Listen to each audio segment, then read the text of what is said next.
Muy buenas, pequeñucos. Estaba yo el otro día escribiendo el guión para un recetón que me lleváis pidiendo al menos 12 millones de siglos, cuando me di cuenta que para hacer esa receta altamente poderosa necesitamos saber hacer dos recetas un poco menos poderosas pero muy importantes que se utilizan como ingredientes para un montón de recetas japonesas. Así que tomé una decisión. Esta semana tendréis dos mini vídeos seguidos y la semana que viene tendréis una poderosa receta de okonomiyaki japonés casero. Así que no os costará encontrar el caldo dashi ni la mayonesa japonesa cada vez que la utilicemos en futuras recetas. El dashi es un sabroso caldo compuesto de bonito y alga kombu que aporta el sabor umami a las recetas que lo utilizan. Umami es el quinto sabor y aporta sabrosidad a todo lo que toca. Significa literalmente delicioso. Apunta bien los ingredientes y prepárate para conocer los secretos de este caldo legendario. Ponte el cinturón porque estamos a punto de viajar a través de los sabores. Destino Japón.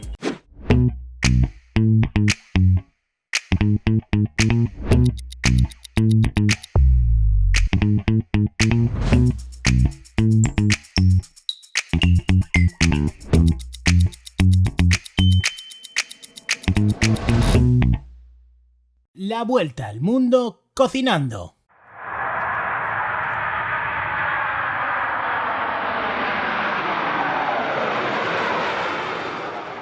Para poder hacer un caldo dashi básico vas a necesitar estos dos ingredientes que seguramente te parecerán extraños, misteriosos e inhóspitos. ¿Hay algún tipo de sustituto? Sí. Puedes disolver una pastilla de caldo de pescado concentrado en 1 litro de agua. ¿Es lo mejor que has hecho en tu vida? No. Para que te hagas una idea, sería como comer una hamburguesa del McDonald's. Te quita el hambre, pero no es la mejor que puedes comer ni de lejos. Si quieres hacer un caldo dashi de verdad, necesitas katsuobushi, o lo que es lo mismo, láminas finísimas de bonito deshidratado.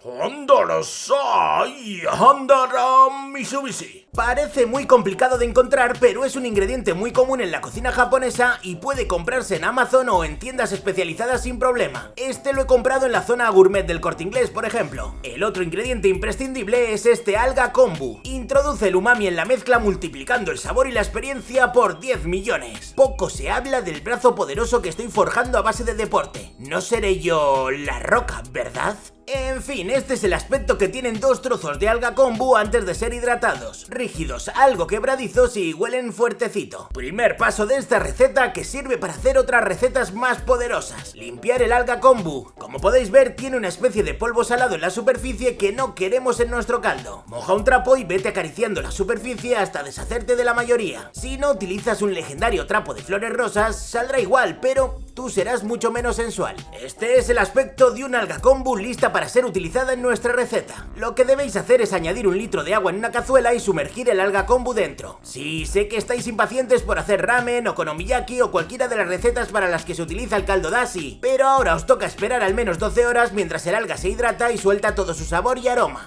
12 horas después, el alga habrá cambiado por completo y toca empezar a cocinar. Lo que vamos a hacer es poner el fuego bajo sin que llegue a hervir, para que el alga infusione el caldo. Es importante que no hierva porque entonces el alga kombu amarga y estropea el sabor de nuestro caldo. Hay que tener paciencia y trasladar todo el sabor y las propiedades de este ingrediente sin que llegue a cocinarse del todo. 20 minutos después podrás retirar el alga, subir el fuego y añadir un buen puñado de katsuobushi dentro de la cazuela. Al entrar en contacto con el agua, rápidamente cambiará de textura y empezará a liberar todo su sabor. En este caso sí hay que cocinar el resultado. 5 minutos a fuego medio alto tienen la culpa. Y no olvides remover de vez en cuando para que el bonito no se quede apelotonado en el centro. Después de esto tienes que colar el caldo para que quede totalmente limpio, claro y libre de impurezas. Se utiliza un trozo de tela limpia, un filtro de café o, si ya eres muy poderoso y sensual, un legendario trapo de flores rosas como yo. El resultado es el perfecto caldo dashi que buscamos. Delicioso, oloroso y un montón de cosas más que acaban en oso. Listo para ser usado en otras muchas recetas y creedme que lo haremos. Pronto os enseñaré formas de hacerlo brillar. Nos vemos en la siguiente aventura y recordad, no olvidéis jugar con la comida.